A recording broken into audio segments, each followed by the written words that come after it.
NEET അല്ലെങ്കിൽ repeat ചെയ്യാൻ പോകുന്നതാണോ നല്ലത്, അതല്ല ഒരു പാരാമെഡിക്കൽ അല്ലെങ്കിൽ മെഡിക്കൽ കോഴ്സിലോട്ട് അഡ്മിഷൻ എടുത്തിട്ട് അങ്ങനെ പഠിക്കാണോ നല്ലതെന്ന് ചോദിക്കുന്നുണ്ട്. അപ്പോൾ ആദ്യം പറയാനുള്ള കാര്യം എന്ന് പറയുമ്പോൾ, ഞാനും ഒരു നീറ്റ് സ്റ്റുഡൻ്റ് ആണ്. ഞാൻ നീറ്റ് ഒരു വർഷമല്ല, ഒരു 6 മാസത്തോളം റിപ്പീറ്റിന് പോയി. പിന്നെ നമ്മുടെ സെൻറ്ററിൽ സുഖമില്ലാത്തതുകൊണ്ട് നിർത്തി അങ്ങനെ വന്നതാണ്. പിന്നെയാണ് ഞാൻ LBS അപ്ലൈ ചെയ്ത് നഴ്സിങ്ങിന് കയറിയത്. അപ്പോൾ നിങ്ങൾ നീറ്റ് എഴുതാൻ ഉദ്ദേശിക്കുന്ന ഒരു സ്റ്റുഡൻ്റ് ആണെന്നുണ്ടെങ്കിൽ നിങ്ങൾക്ക് കുറച്ച് കാര്യങ്ങൾ മെയിൻ ആയിട്ടുണ്ടായിരിക്കണം. ആദ്യത്തെ കാര്യം എന്ന് പറയുമ്പോൾ, നല്ലോണം ഹാർഡ് വർക്ക് ചെയ്ത് പഠിക്കാനുള്ളൊരു മനസ്സുണ്ടാവണം. അതായത് നീറ്റ് എന്ന് പറയുമ്പോൾ, ഇപ്പോൾ നമ്മൾ സാധാ പഠിക്കുന്നവർ പഠിച്ചാൽ നമുക്ക് നീറ്റ് അച്ചീവ് ചെയ്യാൻ പറ്റത്തില്ല. നീറ്റ് എന്ന് പറയുമ്പോൾ അത്യാവശ്യം നല്ലപോലെ പഠിക്കണം. നമ്മുടെ സമയത്തിൽ മാക്സിമം സമയം നമ്മൾ പഠിത്തും, അല്ലെങ്കിൽ നമ്മൾ ബുക്കിൻ്റെ ഫ്രണ്ടിൽ തന്നെ ആയിരിക്കണം. നല്ലോണം പഠിക്കണം. ഇഷ്ടംപോലെ മോക്ക് ടെസ്റ്റ് എഴുതി പാസ്സായാൽ മാത്രമേ നമുക്ക് എന്ത് ചെയ്യാൻ പറ്റത്തുള്ളൂ, നമുക്ക് നീറ്റ് അച്ചീവ് ചെയ്യാൻ പറ്റത്തുള്ളൂ.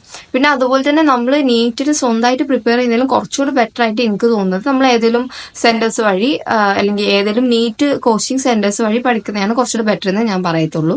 അപ്പോൾ ഈ നീറ്റിന് നമ്മൾ സെലക്ട് ചെയ്യുന്ന സെന്റർ ഉണ്ടല്ലോ, ഈ സെന്റർ അത്രയും സൂപ്പർ ആയിട്ടുള്ള സെന്റർ വേണം എപ്പോഴും വേണമെങ്കിലും നീറ്റിന് നമ്മൾ സെലക്ട് ചെയ്യാൻ. അതായത് നമ്മുടെ ബെസ്റ്റ് ആയിട്ട് ഇപ്പോൾ സൈല ഇരിക്കുന്നുണ്ട്, ഇപ്പോൾ ട്രെൻഡ് ആയിക്കൊണ്ട് നമ്മുടെ പാലയും കാര്യങ്ങളും വരുന്നുണ്ട്, ഡോപ്പ കോച്ചിങ് വരുന്നുണ്ട്. അപ്പോൾ ഇതുപോലത്തെ സെന്റേഴ്സിൽ ഏറ്റവും ബെസ്റ്റ് സെന്റർ ഏതാണോ ആ സെന്റർ വെച്ചിട്ട് വേണം നമ്മൾ എന്തായാലും നീറ്റിന് പഠിക്കാൻ വേണ്ടി, അല്ലെങ്കിൽ നീറ്റിന് കോച്ചിങ് ചെയ്യാൻ വേണ്ടിയിട്ട്. പിന്നെ നമ്മുടെ ഒരു കാര്യമാണ് നമ്മൾ പറഞ്ഞത്, നമ്മൾ സെലക്ട് ചെയ്യുമ്പോൾ നല്ല സെന്റർ സെലക്ട് ചെയ്ത് നല്ലോണം പഠിക്കുക, നല്ല ഹാർഡ് വർക്ക് ചെയ്ത് പഠിക്കാനുള്ളൊരു മനസ്സോട്ട് നമുക്ക് ഉണ്ടായിരിക്കണം. എല്ലാന്നുണ്ടെങ്കിൽ നീറ്റിന് പോവേ വേണ്ട. ഇനിയിപ്പോൾ നീറ്റ് എടുക്കുന്നതിന് മുമ്പ് നിങ്ങളൊരു കാര്യം കൂടെ നോക്കണം, നിങ്ങളുടെ ഫിനാൻഷ്യൽ ബാക്ക്ഗ്രൗണ്ട്.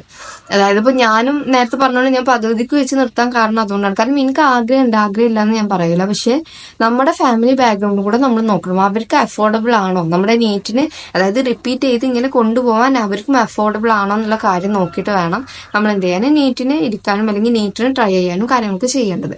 അപ്പോൾ നിങ്ങൾ ഹാർഡ് വർക്ക് ആണ്, അല്ലെങ്കിൽ ഹാർഡ് വർക്ക് ചെയ്യാൻ റെഡിയാണ്, നിങ്ങളുടെ ഫാമിലി നിങ്ങളെ സപ്പോർട്ട് ചെയ്യാൻ വില്ലിങ് ആണെന്നുണ്ടെങ്കിൽ നിങ്ങൾക്ക് എന്ത് ചെയ്യാം, നീറ്റ് എഴുതാം. അതായത് ഫാമിലി സപ്പോർട്ട് ഇല്ലെങ്കിൽ എഴുതാൻ പറ്റൂല എന്നൊന്നുമല്ല പറയുന്നത്, നിങ്ങൾക്ക് മനസ്സുണ്ടെങ്കിൽ നിങ്ങളെ കൊണ്ട് പറ്റും, നിങ്ങൾ കഷ്ടപ്പെടാൻ റെഡിയാണ്, നീറ്റ് നേടിയേ അടങ്ങും എന്നുള്ളൊരു വാശിയിൽ പഠിക്കുകയാണെങ്കിൽ എന്തായാലും നീറ്റ് കിട്ടും, എഴുതണ്ടെന്നൊന്നും പറയില്ല.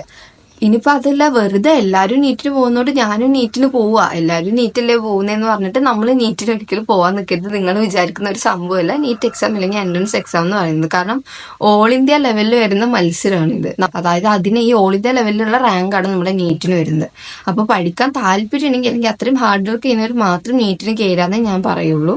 പിന്നെ അതുപോലെ തന്നെ അതല്ല, നിങ്ങൾ അങ്ങനെ ജസ്റ്റ് ഒരു വെറുതെ പരീക്ഷണത്തിനായിട്ട് കയറണം എന്ന് ഞാൻ പറയുന്നില്ല. പകരം നിങ്ങൾക്ക് മെഡിക്കൽ പാരാമെഡിക്കൽ കോഴ്സസ് ഇഷ്ടംപോലെ നമുക്ക്, അല്ലെങ്കിൽ പോലത്തെ കോഴ്സസിന് നമുക്ക് LBS വഴി അല്ലെങ്കിൽ ഇഷ്ടംപോലെ വഴി മുഖേന നമുക്ക് എന്ത് ചെയ്യാം, അഡ്മിഷൻ എടുത്തിട്ട് നല്ലപോലെ പഠിച്ചിറങ്ങാം. അത് നിങ്ങളുടെ ചോയ്സാണ്, നിങ്ങൾ നഴ്സിംഗ് എടുക്കണോ പാരാമെഡിക്കൽ എടുക്കണോ അതോ മെഡിക്കൽ ഫീൽഡിന് വേണ്ടിയിട്ട് നീറ്റിന് പ്രിപ്പയർ ചെയ്യണമെന്നുള്ളത്.